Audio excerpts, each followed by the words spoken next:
Assalamualaikum warahmatullahi wabarakatuh. Perkenalkan, saya Siti Arumsari dengan NPM 25106311100038 dari Fakultas Agama Islam, Program Studi Pendidikan Agama Islam. Teman-teman semuanya, di sini aku akan membahas salah satu ilmu yang sangat penting, yaitu ilmu hadis riwayah dan ilmu hadis diroyah. Dari keduanya berperan sangat besar dalam menjaga keaslian ajaran Nabi Muhammad SAW.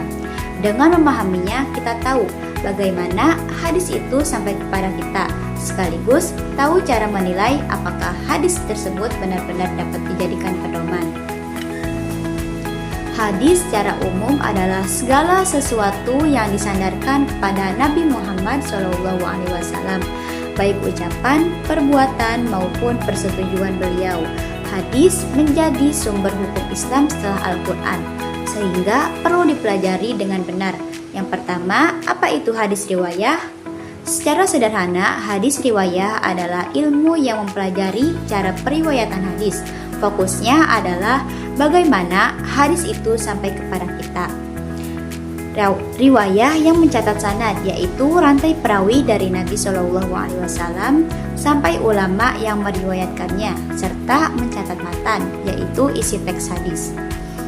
Dalam riwayah yang dapat diperhatikan misalnya, apakah sanad hadis itu bersambung tanpa terputus? Lalu, bagaimana lafaz atau redaksi yang disampaikan perawi? Dan juga metode transmisi hadis, apakah disampaikan secara lisan, hafalan, atau tertulis. Jadi bisa dikatakan riwayah itu seperti rekaman perjalanan hadis dari Nabi SAW sampai akhirnya dibukukan dalam kitab-kitab hadis. Apa itu hadis diroyah? Sekarang kita masuk ke hadis diroyah. Kalau riwayah lebih pada pencatatan, maka diroyah adalah analisis kritis terhadap hadis. Di sini, para ulama meneliti apakah hadis yang diriwayatkan bisa dipercaya atau tidak.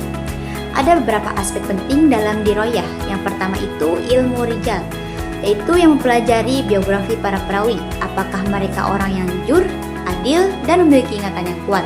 Yang kedua itu jarh wa ta'dil, yaitu penilaian terhadap perawi.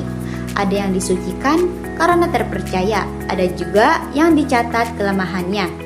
Yang ketiga, ilmu illal, yaitu mencari cacat tersembunyi dalam sanad atau matan yang tidak terlihat sekilas. Yang keempat, kritik matan, menilai isi hadis, apakah sesuai dengan Al-Quran, apakah tidak bertentangan dengan hadis sahih lain, apakah selaras dengan akal sehat. Jadi, diroyah ini adalah filter yang memastikan hadis yang kita ambil itu betul-betul otentik. Klasifikasi hadis, hasil dari perpaduan hadis riwayah dan juga hadis diroyah. Inilah yang melahirkan klasifikasi hadis. Yang pertama, hadis sahih, yaitu sanadnya bersambung, perawinya adil dan kuat hafalannya, serta matannya tidak cacat. Yang kedua, hadis hasan, sanadnya baik tapi ada sedikit kelemahan dalam hafalan perawi, namun masih bisa diterima. Yang ketiga, hadis dhaif, terdapat kelemahan serius seperti sanad yang terputus atau perawi yang lemah. Yang keempat, hadis maudhu, yaitu hadis palsu yang sengaja dibuat dan ditolak secara mutlak. Klasifikasi ini penting karena umat Islam hanya boleh menjadikan hadis sahih dan hasan sebagai pegangan utama dalam beribadah.